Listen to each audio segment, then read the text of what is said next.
안녕하세요, 청취자 여러분들. 저 역시도 이 채널을 즐겨 듣는 청취자인데, 오늘은 무슨 용기가 났는지 이렇게 컴퓨터 앞에 앉아 사연을 적고 있네요. 아마도 엊그제 이 채널에서 들었던 사연 때문일 것 같아요. 세상에 저만 이런 일을 겪은 줄 알고 살다가 저보다도 더한 일들을 겪으신 분들도 많이 계시다는 것을 알게 되고 용기를 내봅니다. 사람으로서 기본적으로 갖추어야 할 것들도 갖추지 못한 사람들이 가까운 사람이라면 세상 살아가는 것이 정말 힘이 든답니다. 제가 바로 그랬었어요. 이제는 모두 지난 일이 되었지만 제 가슴 깊숙한 곳에서 가끔씩 살아꿈틀대는 사연들을 지금 바로 꺼내보도록 할게요. 남들처럼 행복하게 지내지 못했던 제 어린 시절은 주로 동생을 봐주는데 많은 시간을 보냈었어요. 3살 터울이 나는 남동생이 있었는데 항상 바쁘게 일을 하시는 부모님을 대신해서 제가 주로 돌보았죠. 제가 기억나는 것은 아빠는 몇 달에 한 번씩 집에 들어오시는 분이셨습니다. 배를 타는 일을 한다고만 엄마한테 들었었는데 몇 달 만에 만나는 아빠는 뭔가 조금씩 멀어지는 그런 느낌이었었어요. 처음에는 애교도 부리고 아빠한테 예쁨을 받으려고 노력도 해봤지만 왠지 모른 어색한 기류 때문에 저도 어느 순간부터는 그렇게 하지 않은 것으로 기억하고 있어요. 그리고 아빠 역시 딸인 저보다는 남자인 동생을 주로 많이 예뻐하시면서 항상 자신의 대를 이어줄 놈이라는 말을 하셨었어요. 그런 아빠를 보면서 질투도 엄청 많이 느꼈던 것 같아요. 왜 나는 안 예뻐하실까 하면서 말이죠. 반면에 엄마는 제게 엄청난 믿음과 사랑을 주셨습니다. 아무래도 바쁜 엄마를 대신해서 제가 집안일도 많이 하고 동생도 돌봐줘서 그러셨던 것 같기도 해요. 그렇게 몇 년의 시간을 보낸 후 아빠는 더 이상 몇 달에 한 번도 집에 들어오지 않으셨어요. 사실 아빠는 배를 타는 일을 하셨던 것이 아니라 엄마와 이혼을 하셨던 것이었더라고요. 엄마는 저희 둘을 키우며 지내셨고 아빠는 다른 여자와 결혼을 하셔서 새 가정을 꾸리셨었기에 몇 달에 한 번씩 집에 와서 저희 얼굴을 보고 저희 남매가 잠이 들면 돌아가셨던 모양이에요. 아무튼 저희 가족은 엄마와 저, 그리고 남동생 셋뿐이었습니다. 동생은 제게 눈에 넣어도 아프지 않을 동생이에요. 서로 싸우고 다투고 할 여력도 없이 저는 온전히 동생을 보호자로서 지켜줘야 할 시간이 많았었거든요. 한 번은 동생이 제게 라면을 끓여준다고 서투른 솜씨로 가스레인지를 사용하다가 손을 대인 적이 있었어요. 그때 얼마나 속이 상했는지 동생을 때리면서 소리소리를 질렀던 기억도 나네요. 누가 이런 거 끓여달래? 어? 왜 다치고 그래? 이게 얼마나 위험한 건데 손을 대. 난 누나가 배고플까봐 누나가 맨날 나 라면 끓여주니까 미안해서. 누나 배 안 고파. 안 고프다고. 그러니까 앞으로는 절대로 이런 쓸데없는 짓 하지 마. 알았어? 알았냐고. 미안해. 알았어. 2번 다시는 안 그럴게. 동생의 등짝을 몇 대 때리면서 소리를 지르고 나서야 저는 그제야 제정신으로 돌아왔었죠. 얼마나 속이 상했던지 그러고 나서 한참을 울었던 기억도 나네요. 그때 대인 상처로 인해서 동생은 왼쪽 손목 쪽에 자그마한 화상 자국도 있습니다. 그 자국을 보면 아직도 그때의 기억이 새록새록 떠오르죠. 엄마는 이런 제게 많이 의지하셨던 것 같아요. 남편과는 이혼을 했고 혼자서 집안일도 해야 하고 돈도 벌어야 하셨기에 하루하루가 힘드신 상황이잖아요. 그래서 때로는 술을 한 잔 마시면서 제게 하지 않아도 될 말씀까지 하면서 속내를 털어놓으셨어요. 우리 딸은 어떤 남자랑 결혼하고 싶어? 어? 결혼? 나 결혼 안 할 거야. 엄마랑 동생이랑 셋이 이렇게 살 거야. 내가 돈도 많이 벌어서 좋은 집도 사주고 그럴 거야. 그래. 우리 딸은 절대로 결혼하지 마. 엄마처럼 불행해질까 엄마가 너무 두렵고 무섭다. 처음엔 다 착한 놈처럼 나 좋다고 쫓아다녀도 나중에는 다 똑같아. 남자라는 족속은 다 똑같다고. 너는 절대로 엄마 같은 삶을 살지 마. 알았지? 절대 결혼하지 마. 알았어, 엄마. 알았어. 엄마 이제 술 그만 마셔. 혀가 꼬부라지는 엄마에게서 술잔을 뺏고 상을 치우는 일은 언제나 저의 몫이었습니다. 그런 엄마의 모습은 시간이 갈수록 잦아졌고 저는 그런 집안이 싫기도 했었어요. 남동생은 말썽을 좀 피우는 아이로 자라고 있었습니다. 학교에서 가끔 싸움도 하고 다니고 동네에서도 다른 어른들에게 가끔 혼이 나기도 하는 그런 아이였죠. 중학생쯤 되고 나니 엄마 말씀도 잘 듣지 않고 대드는데 솔직히 그런 동생에게 많이 실망도 했었어요. 그래도 저한테만큼은 함부로 대하지 않았습니다. 제가 자신에게 어떻게 했는지 누구보다 잘 알고 있었으니까요. 저는 그런 동생에게 화도 내보고 타이르기도 해보았지만 당장은 바뀌지 않더군요. 하지만 시간이 약이라고 사춘기가 지나면서 점점 동생은 철이 들어갔습니다. 누나, 내가 미안해. 그동안 참 바보 같았지. 엄마한테도 너무 죄송하네. 그래 이놈아, 이제라도 알면 다행이다. 왜 그러는 거야 도대체? 왜 PC방 가서 과자 훔치고 학교에서 쌈박질하고 왜 그러고 살아? 엄마랑 누나가 도둑질이랑 싸움 잘하러 가르쳤니 어? 몰라 나도 내가 왜 그러고 살았는지. 그냥 우리 집 이혼 가정이고 가난하다고 무시하니까 그런 못된 놈들한테 뭔가 하나 대단한 사람이라고 보여주고 싶었어. 에휴, 그건 대단한 게 아니라 바보 같은 짓이라고. 그래봐야 네 인생만 쪽나는 거야, 알았어?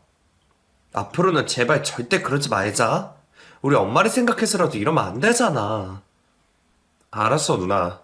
나 이제 진짜 정신 차렸어. 우리 엄마 누나 정말 행복하게 해줄 거야. 얼른 빨리 돈 많이 벌어서 이 세상에서 갖고 싶은 거 다 사주고 편안하게 살게 해줄 거라고. 진짜야. 동생은 이렇게 조금씩 성장하고 있었습니다. 힘들게 사는 세상도 시간은 흘러가더군요. 저는 어느덧 고등학교를 졸업할 나이가 되었어요. 그 당시에 엄마의 건강이 좀 좋지 않으셔서 저는 고등학교 졸업식도 못 가고 겨울방학 때부터 일을 시작했었어요. 일하지 못하시는 엄마 대신에 제가 생활비를 벌어야 했거든요. 알바를 2탕, 3탕씩 뛰면서 돈 되는 일은 모두 다 했었습니다. 그 돈으로 집에 공과금도 냈고 장도 봤으며 동생의 학교에 들어가는 돈도 내주었죠. 돈 1,000원이 아까워서 때로는 버스 대신 걸어가는 길을 택할 때도 있을 정도로 저는 아끼면서 살아갔습니다. 이런 제 모습이 너무 안타까웠는지 엄마는 많이 신세한탄하셨어요. 나는 엄마 자격도 없는 년이다. 내가 이러고 살아서 뭐해? 나 같은 거 빨리 죽어야지. 그래야 내 딸 아들이 행복할 거야. 그럴 거야. 엄마, 그게 무슨 말이야. 엄마가 우리 곁에 있어야 우리가 살아가는 힘이 되지. 절대 그런 말 하지 마. 제발. 엄마 알았지? 저는 그렇게 힘든 와중에서도 엄마를 애써 달래드렸어요. 하지만 엄마는 힘을 내지 못하시더라고요. 아프신 와중에도 술을 많이 드셨고 술만 드시면 울면서 아빠 욕을 많이 하셨죠. 그런 모습을 보는 저와 동생은 정말 너무나도 힘이 들었습니다. 듬직한 나무처럼 저희를 돌봐주시던 엄마가 왜 이렇게 약해지셨는지 그 모습에 가슴이 아프기도 했고요. 엄마는 결국 큰 병을 얻게 되셨고 제가 22살이 되던 그 겨울에 세상을 떠나셨습니다. 그 당시에 동생은 고등학교 3학년이었고 제가 무슨 일이 있어도 대학을 보내려고 안간힘을 쓰고 있던 중이었어요. 그런데 엄마의 죽음이 너무나도 큰 충격으로 다가왔고 생각을 고쳐먹더군요. 누나, 나 대학 안 가. 바로 돈 벌 거야.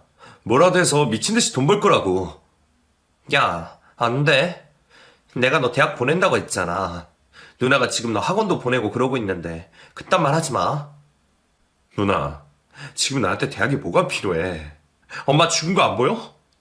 엄마가 왜 이렇게 됐어? 돈 없어서 이렇게 된 거라고.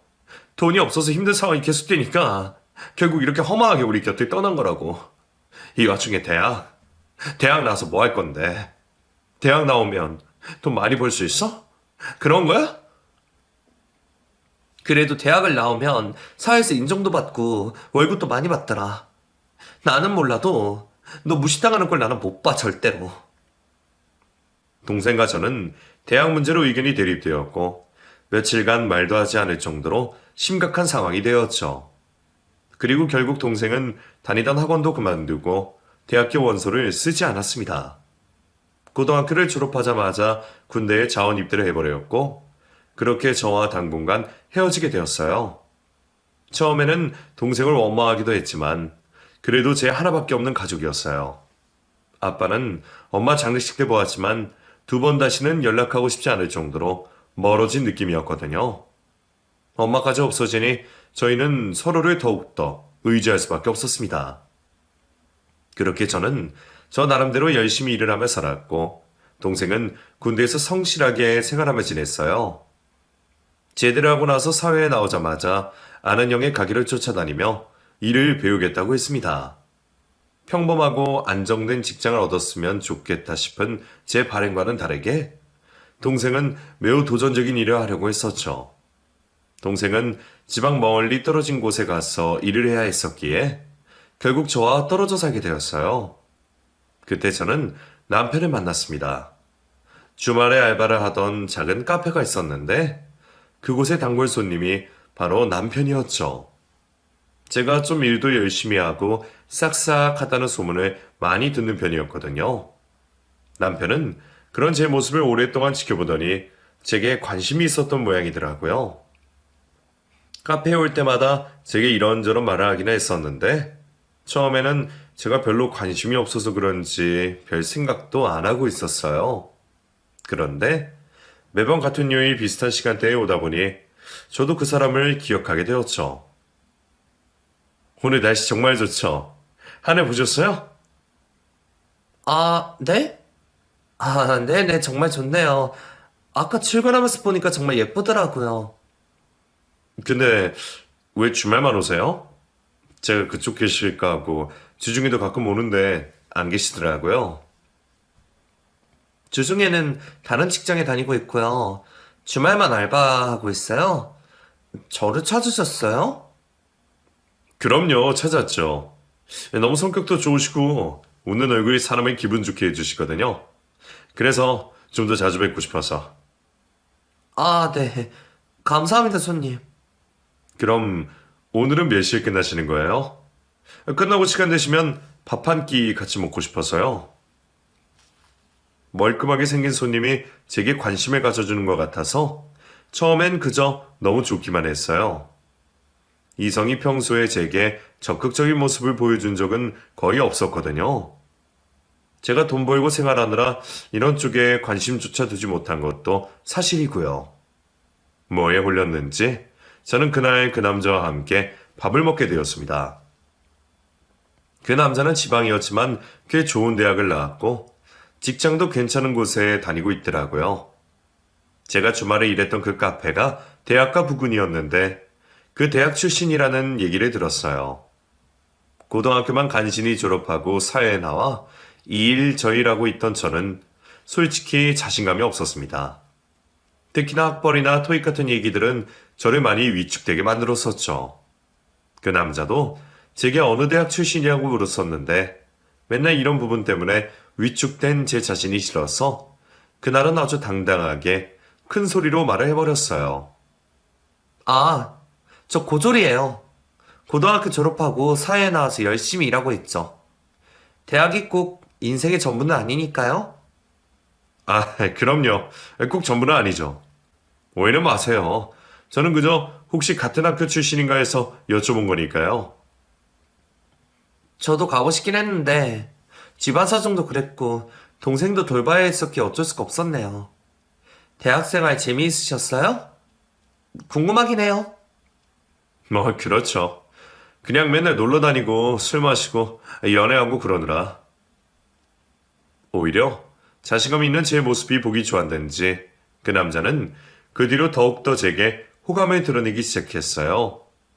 연락처도 물었고 사는 곳까지 물어보면서 주중에 근무하는 직장 위치까지 묻더라고요. 웬일인지 저도 숨기고 싶지 않아서 모든 것을 다 말해주었더니 속이 다 후련해졌습니다. 그리고 기분이 좋았어요.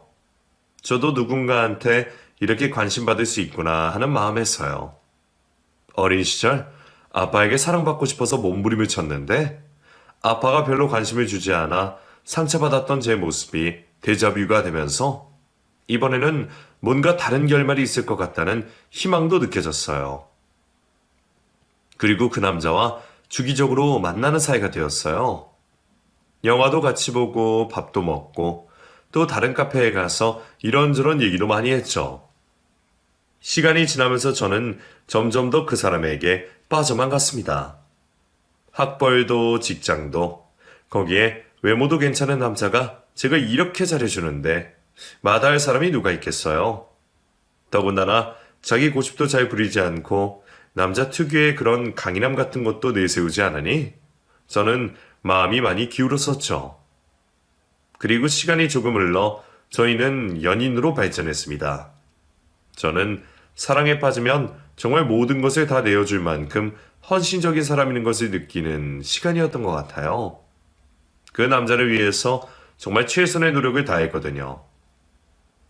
그 남자가 조금 아프다고 하면 새벽부터 일어나 죽을 만들어서 그 남자의 집 앞에 가져다 주고 출근을 하고 주말이 되면 알바를 하면서 샌드위치, 김밥 등을 만들어서 가져가곤 했어요. 혹시나 저를 기다리는 그 남자가 배가 고플까 봐서요. 저의 이런 헌신적인 사랑에 그 남자도 감동했고 저희는 점점 더 깊은 관계로 발전해 나갔습니다. 그런데 조금 한 가지 걸리는 부분이 있었어요. 남친은 겉으로 보여주는 것과 돈에 굉장히 많이 집착을 하는 것 같더라고요. 돈을 벌려면 다른 사람들보다 멋지게 옷을 입고 멋진 차를 타고 다녀야 한다면서 무리해서 외제차를 사려고 하질 않나. 카드값도 밀려있는 상태로 백화점에 가서 명품 옷을 사려고 하질 않나 하면서 말이죠. 그런 것에 너무 치중을 하다 보니까 카드값이 밀려있는 상태로 매월 받는 월급을 고스란히 카드값에 내고도 모자를 판국이었어요. 저는 그런 것을 절제하지 못하는 남친을 위해 특단의 조치를 내렸습니다. 자기 월급 받는 거 내가 관리해줄게. 카드도 내놔. 체크카드만 쓰고 신용카드는 당분간 금지야. 자기 나랑 결혼하고 싶다며. 이렇게 카드값 밀려있는 상태로 어떻게 결혼을 해? 적금은 붙고 있는 거야? 보험은 잘 들어놨고? 나는 이렇게 무분별하게 관리 못하는 남자랑 결혼하고 싶지 않아. 그러니까 내 말대로 하자. 알았지? 남친은 제 말을 들어줬어요. 그래서 저는 일단 남친이 밀려있는 카드값을 제 돈으로 갚아주고 남친의 월급 관리를 하기 시작했죠. 남친도 처음에는 잘 따라주어서 이대로 가면서 결혼하면 괜찮겠다는 생각을 했죠. 그런데 그때 제 남동생이 제게 애인이 있다는 것을 알고 어떤 사람이냐고 물으며 보고 싶어 하더라고요. 저는 바로 남친을 소개시켜 주었죠. 세상 하나뿐인 제 가족이라면서요. 그런데 동생은 제 남친을 별로 마음에 들어 하지 않았습니다. 줏대도 없는 것 같고 너무 곱게만 자라서 사회에 대해서 적응을 좀 못할 것 같은 스타일이라고 하면서요. 누나, 남자는 남자가 말 정확해. 나이도 꽤나 먹어서는 뭔가 사람이 맹해 보이고 연약해 보이잖아. 저런 남자들 사회에서 적응 못하고 금방 쉽게 일 그만두고 그런다니까. 내가 일하는 곳에서도 그런 사람 꽤 많이 봤다고. 나중에 여자들 등골이 다 빼먹을 스타일이야. 겉만 화려해가지고. 야, 무슨 말을 그렇게 해. 우리 결혼 약속한 사이야. 네가 아직 잘 몰라서 그러는 거라고. 두고 봐. 내가 그런 부족한 부분도 잘 변화시킬 거니까. 마음에 들어하지 않는 남동생을 설득했고 얼마 후 저희는 결혼을 하기로 마음먹었습니다. 남친은 한때는 잘 살았었는데 아버지의 사업 실패로 집안 가재가 기울어졌고 아버지는 돌아가신 상태고 엄마와 누나 한 명이 있었어요. 그런데 집안 사정에 비해서 누나와 엄마는 엄청 화려하시더군요. 남친이 왜 그렇게 명품이나 겉으로 보여지는 것에 집착하는지 짐작이 갈 정도였습니다. 신발장에 있는 신발부터 입고 있는 옷, 귀걸이까지 모두 명품이 아닌 것이 없더라고요. 그러면서 제게 왜 이렇게 여자가 꾸미지도 않고 다니냐고 타박까지 하는 예비 신우를 보며 조금 한심하다는 생각까지도 들었습니다. 이런 집안에서 자랐으니 당연히 남친도 그런 삶을 살아갈 수밖에요. 남친의 누나와 어머니 모두 저를 썩 마음에 내게 하진 않으셨지만 그렇다고 남친의 뜻을 꺾지도 못했어요. 그래서 그냥 저희는 조촐하게 결혼식을 올리고 정식으로 부부가 되었습니다. 부부가 된 이후에는 모든 경제권을 제가 갖기 시작했고 저는 돈 한 푼 쓰지 않고 정말 열심히 모았어요. 저축도 들고 얼른 돈을 모아서 괜찮은 집으로 이사도 가고 싶었죠. 남친이 혼자 살던 원룸을 빼고 저도 모아둔 돈을 합쳐 마련한 신혼집은 너무나 초라했었거든요.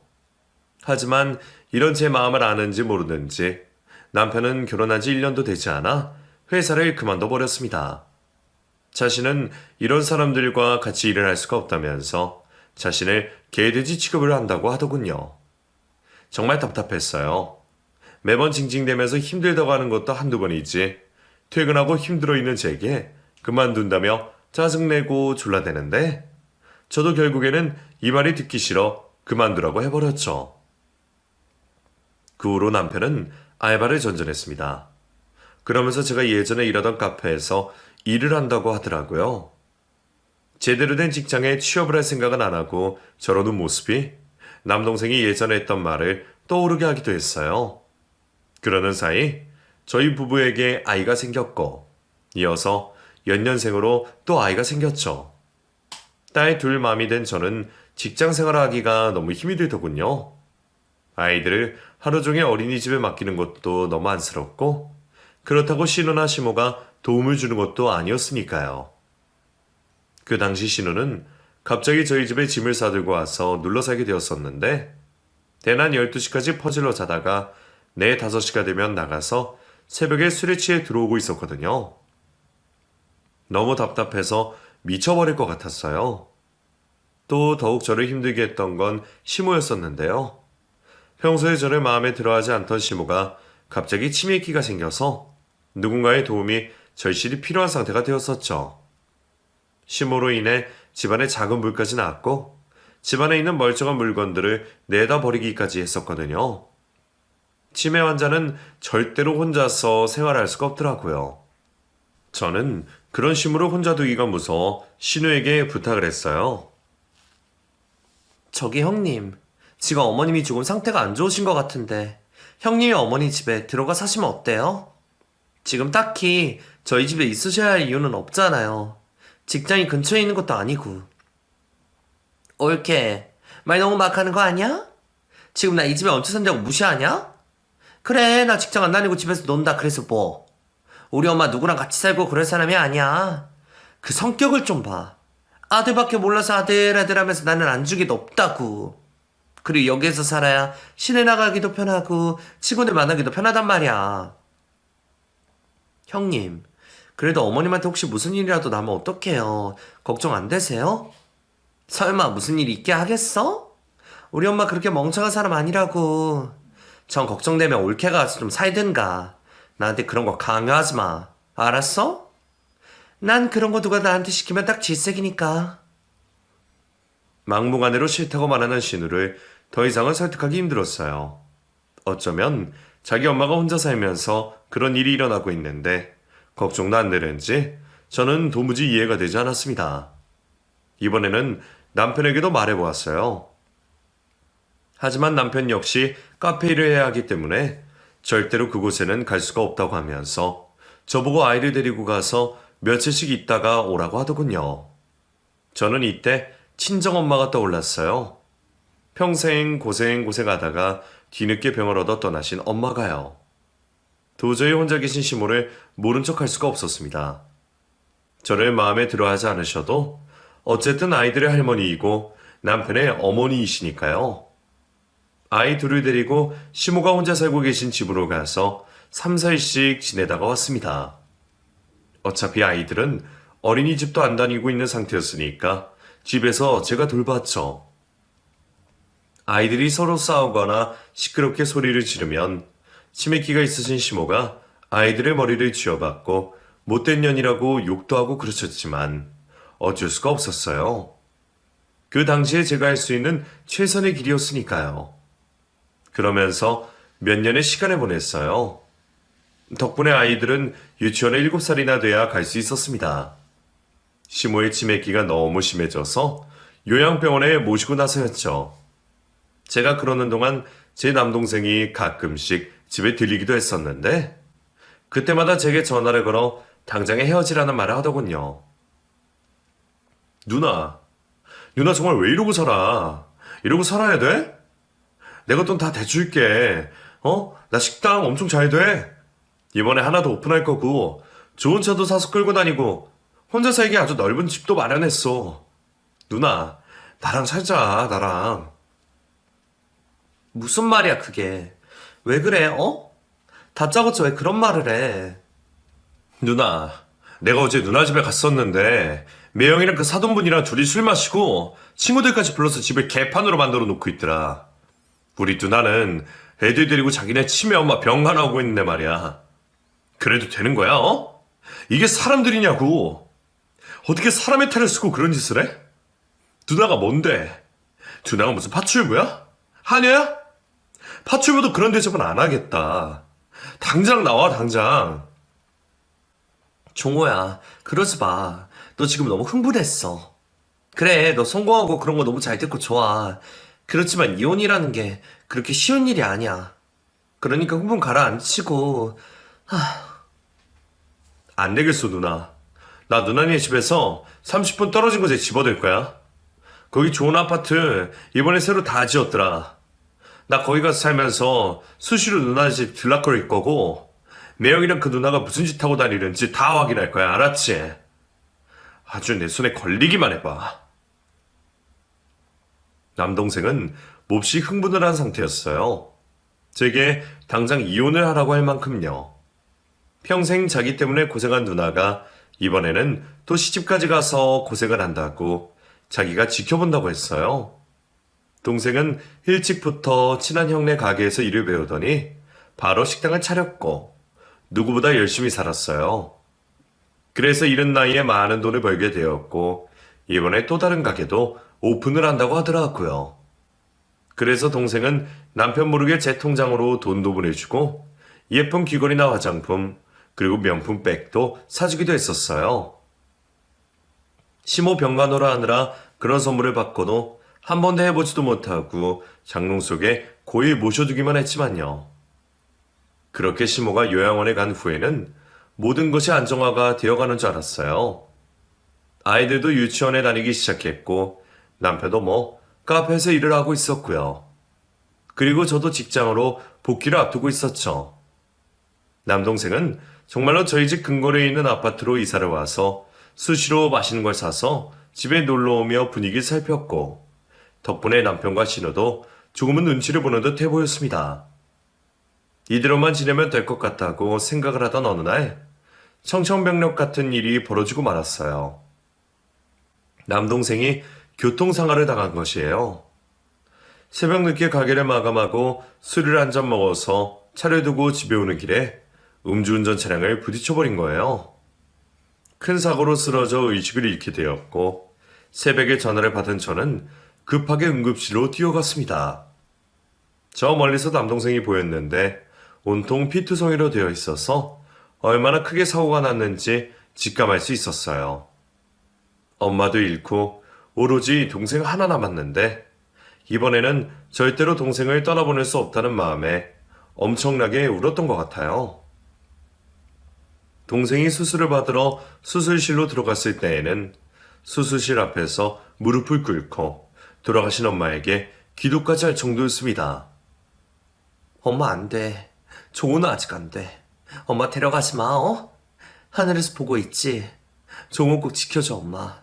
엄마가 지켜줄 거지. 그렇지? 제발.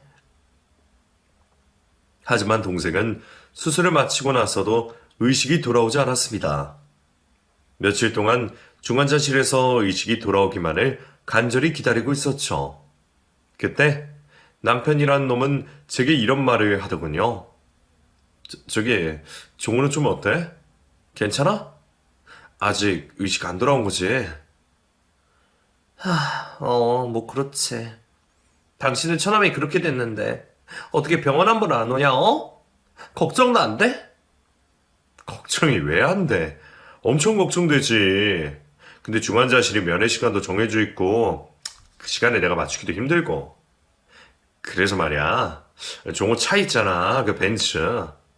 자동차라는 게 오랫동안 시동 꺼놓으면 안 되는 거 알지? 그래서 내가 좀 관리해 줄까 하는데 뭐? 그게 무슨 말이야? 당신이 차에 대해서 뭘 알겠어? 아무튼 처남 타던 벤츠는 내가 찜했다. 다 처남을 위해서 관리해 주려고 그러는 거니까 그런 줄이나 알아. 혹시나 처남 친구들이나 누가 와서 차 얘기하면 절대로 안 된다고나 해. 알았지? 그리고 나랑 누나가 종훈의 식당 그것도 문 열어서 앞으로 관리 좀 해주려고 생각하고 있어. 이 정도면 멋진 매형 아니야? 뭐? 이 상황에서 그게 할 말이냐? 찜이라니. 그리고 식당 문제나 이런 거는 아직 말도 꺼내지 마. 지금 사람 목숨이 먼저지. 그런 게 다 무슨 소용이야? 아무튼 뭐 그런 줄 알아. 남편은 제게 말도 안 되는 황당한 말을 하더군요. 하지만 저는 그때 너무 정신도 없고 경황이 없어서 그냥 넘겨버렸어요. 쓸데없는 남편의 말에 신경 쓰기도 싫었거든요. 아이들도 챙겨야 했고 동생이 깨어나기만을 간절하게 바랬었으니까요. 그렇게 며칠을 지내는 동안 남편은 정말 저 몰래 제 동생의 차를 훔쳐 탔더군요. 동생은 항상 식당 앞에 차를 세워두기 때문에 차 문을 안 잠그는 버릇이 있었는데 그때도 차 문을 열어뒀던 모양이에요. 차 키는 차 안에 두었었고요. 아이들과 시장에 가면서 휙 지나가는 흰색 고급 벤츠 차량이 동생의 차 번호랑 똑같아서 이상하다고 생각하긴 했었는데 그 안에 정말 제 남편이 타고 있었던 모양이더라고요. 그렇게 일주일쯤 지나고 동생은 기적적으로 깨어났습니다. 병원에서 연락이 와서 급히 달려가 보니 동생의 의식을 되찾고 안정을 찾아가고 있더라고요. 저도 알아보고 눈도 맞추고 눈물을 흘리는 것을 보니 정말 의식을 찾은 게 분명했어요. 저는 그렇게 세상에서 가장 소중한 남동생을 다시 만날 수 있었습니다. 남동생의 상태는 점점 호전되어 갔고 저는 일부러 남편에게 아무 말도 하지 않았어요. 이놈이 무슨 꿍꿍이를 생각하고 있는지 궁금했거든요. 여전히 제 남동생이 의식을 못 찾고 있다고 생각하고 있던 남편은 주말에 일이 있다며 아침 일찍부터 열심히 유물을 만지고 외출을 하더군요. 저는 분명히 뭔가가 있다고 생각했습니다. 여자의 직감이라는 게 있잖아요. 그리고 남동생은 며칠 후 말도 잘할 수 있게 되면서 자신의 친한 형에게 식당과 차를 좀 봐달라는 부탁을 했고 동생의 차가 그 자리에 없다는 것까지 알게 되었어요. 혹시나 해서 찾아본 저희 동네 골목 끝에 남동생의 흰색 벤츠가 주차되어 있었고 그 차 내비게이션과 블랙박스에서 남편이 상간녀를 태우고 이곳저곳을 돌아다닌 것을 확인하게 되었습니다. 그 사실을 알게 된 남동생은 제게 다 이야기를 했고 지인을 통해 아는 변호사까지 소개받은 상태이더군요. 누나 봤지? 내가 뭘 했어? 이놈 이런 놈이야. 이런 쓰레기라고. 누나가 이런 쓰레기랑 사는 꼴 더 이상은 못 봐. 그러니까 얼른 당장에 그만둬. 그만두자. 내가 도와줄게. 매형이란 그 쓰레기는 그동안 월급은 따박따박 갖다 준 거야? 누나, 거짓말할 생각하지 마. 더 이상 두둔하지도 말라고. 종호야, 흥분하지 마. 너 건강에도 안 좋아, 어? 그러니까 제발 흥분하지 말라고.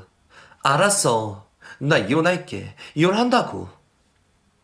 그동안 그 인간 카페 알바하면서 딱 돈 100만 원 주더라. 아이 둘 키우면서 살아가는데 나머지는 시어머니 병원비도 해야 한다고. 그냥 그래서 내가 적금 들어놓은 거 깨면서 생활했어. 아끼고 아끼면서. 바보같이 그냥 그러고 살았어. 누나, 하늘에 계신 엄마도 분명히 이혼하라고 하셨을 거야. 고생만 뒤지게 한 누나, 이렇게 살고 하고 싶진 않아. 내가 시키는 대로만 해. 누나랑 애들 내가 책임질 거니까. 나 돈 많아. 돈 많이 벌었어. 남동생은 눈물까지 흘리며 제발 남편과 헤어지라는 말을 했고 저 또한 그동안 쌓이고 쌓였던 분노가 폭발하면서 더 이상은 참을 수가 없었어요. 그래서 그날 밤 기분 좋게 술에 취해 들어온 남편에게 얘기를 좀 하자고 했죠. 여보, 얘기 좀 해. 당신 내 동생 차 몰래 타고 어디를 그렇게 다닌 거야? 나 다 봤어. 내 동생도 다 봤다고. 어? 뭐라고? 난 그런 적 없는데. 차는 무슨 차. 그냥 말만 그렇게 한 거지. 내가 설마 그랬겠냐? 저라면 사경을 헤매고 있는데? 종호, 더 이상 사경 헤매지 않아. 깨어났고 상태도 호전되어서 곧 퇴원해. 이미 차에 있는 블랙박스랑 다 찾아보고 말하는 거야. 우리 이혼해. 당신 같은 놈이랑 더 이상 사는 내가 너무 바보 같다. 당장 이혼해. 아니, 무슨 이혼이야, 이혼은. 내 사전에 이혼은 없어. 당신 왜 그래? 우리 엄마 병원에서 진짜 죽는 걸 보고 싶어서 그래? 그러지 마. 내가 뭘 잘못했다고 이혼까지 하냐?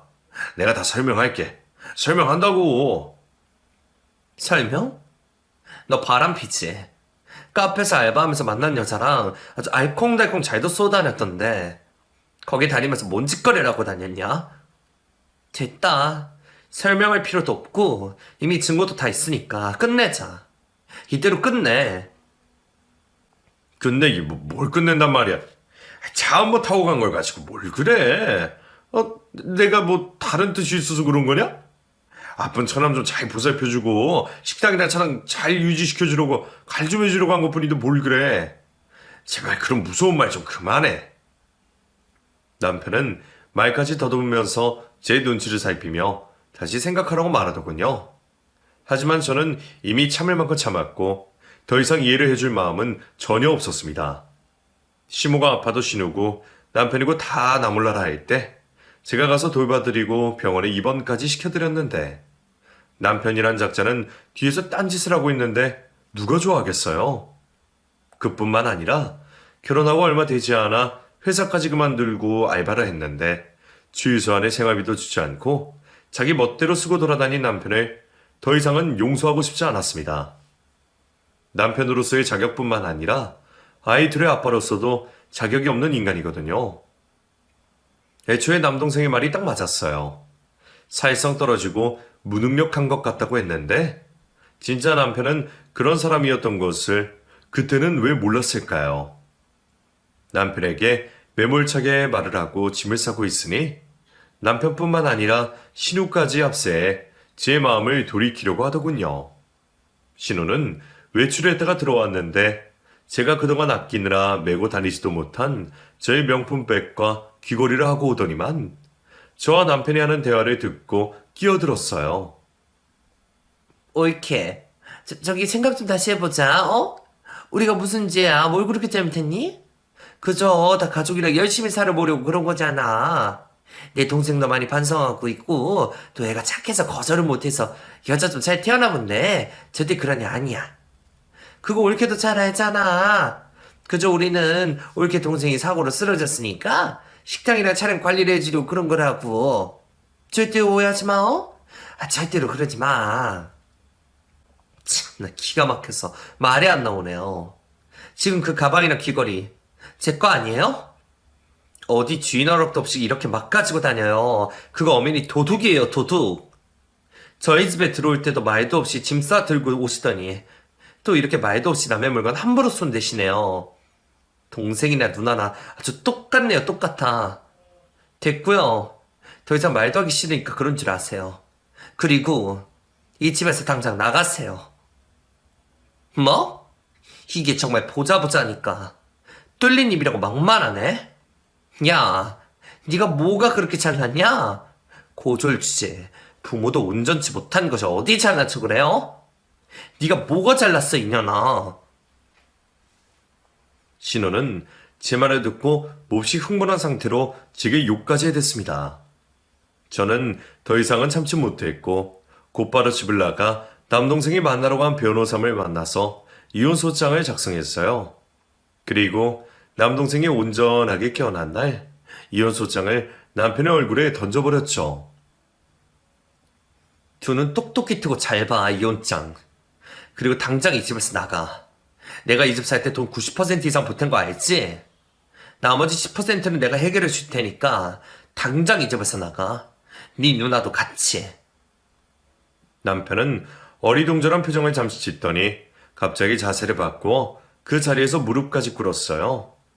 그리고는 잘못했다고 두 손을 모아 싹싹 빌더니 제 바지가랑이를 붙잡기 시작했습니다. 여보 내 말 한 번만 들어봐. 왜 그래?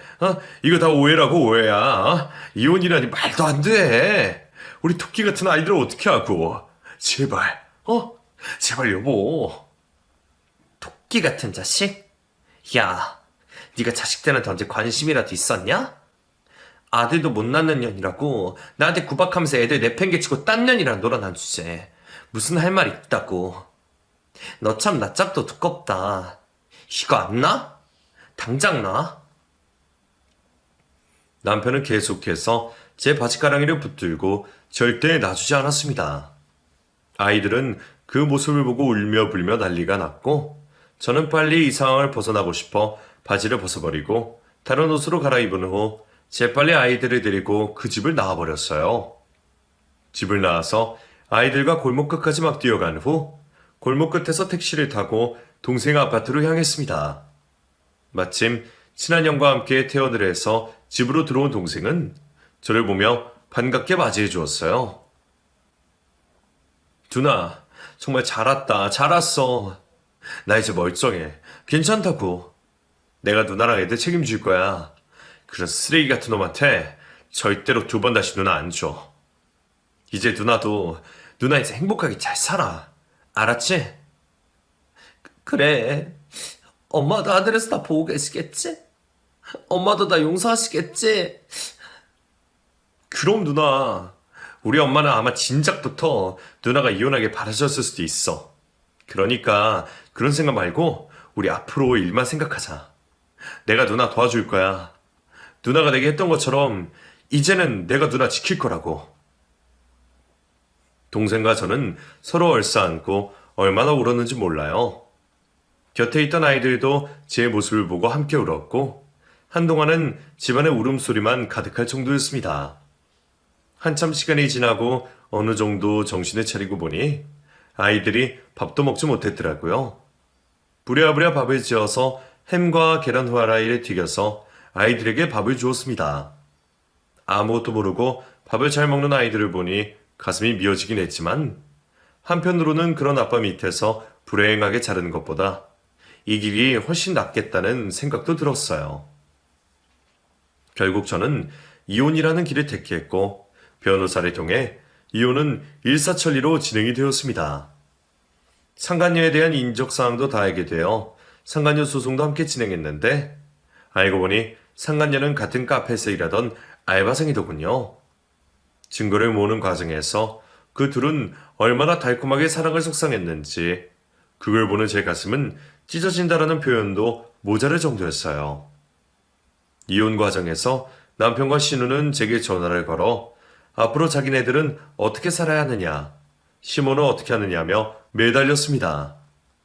이 모든 것을 해결해 줄 사람은 오로지 저밖에 없다고 하면서요. 기가 차서 말도 안 났어요.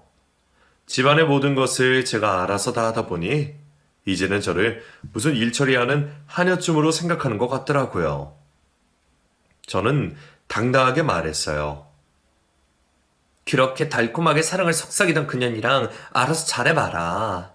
왜 나한테 얘기하냐? 앞으로 모든 생활에는 니네 엄마랑 모두 다 알아서 잘해봐. 나한테 왜 얘기해? 애들 양육비나 똑바로 주고 위자료나 똑바로 내놔. 너랑 그년이랑 같이 나한테 줘야 할 돈도 있으니까 소장 잘 확인하고. 그리고 쓸데없는 이런 얘기하려면 다시는 나한테 전화하지 말고. 그 후로 오는 남편과 신우의 전화는 모조리 받지 않았어요. 문자로 쌍욕도 하고 그러던데 일절 신경 쓰지도 않았습니다. 저는 남동생의 아파트에서 살며 아이들을 학교에 보내고 재미나게 살고 있어요. 회사도 다시 복직했고 주말에는 아이들과 함께 할 수 있는 배드민턴도 배우고 있어요. 제 아이들한테만큼은 제가 느꼈던 아빠의 부재를 느끼지 못하게 하려고 꽤 많이 노력하고 있고 그 곁에서 항상 남동생이 많은 도움을 주고 있답니다. 덕분에 아이들은 삼촌을 거의 아빠처럼 따르면서 좋아해요. 이혼이라는 건 한 사람을 인생에서 떼어내는 일이라 많이 힘들기도 하지만 그래도 새로운 출발을 할 수 있는 출발점이기도 한 것 같아요. 시간이 지나 보니 불행한 가정을 어떻게든 유지하려고 애쓰는 것보다 앞으로 더 많이 남은 미래를 위해 결정을 하는 것도 나쁘지 않을 것이라는 생각이 드네요. 불행한 가정을 위해 애쓰고 계신 많은 청취자 여러분들께 오늘은 이 말씀을 드리면서 끝을 맺고 싶네요. 이 세상에서 가장 중요한 건 나 자신이고 이혼한다고 죽지 않아요. 새로운 길이 또 열린답니다. 오히려 더 좋은 길이 될 수도 있으니 두려워하지 마세요. 그럼 이상으로 제 사연을 마치겠습니다. 끝까지 들어주셔서 감사드려요.